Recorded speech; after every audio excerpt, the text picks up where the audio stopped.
Creating a custom invoice template in Xero allows you to tailor your invoices to reflect your brand and specific needs. Here's how to create an invoice template in Xero.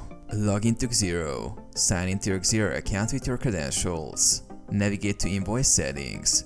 Click on your organization's name at the top left of the dashboard. Select Settings from the drop-down menu. Under General Settings, choose Invoice Settings. Create a new template. On the Invoice Settings page, click on the New Branding Theme button to create a new template. Customize the template. Template name. Give your template a unique name for easy identification. Logo. Upload your company logo. Click Upload and choose the logo file from your computer. Theme color. Select a color that matches your brand.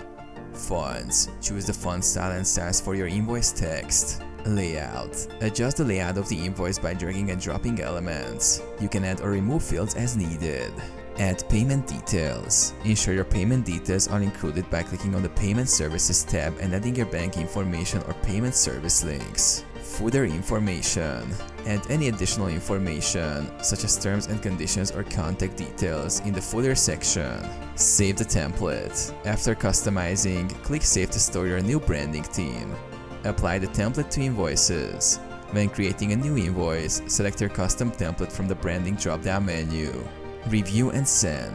Review your invoice to ensure the template is correctly applied, then approve and send it to your clients.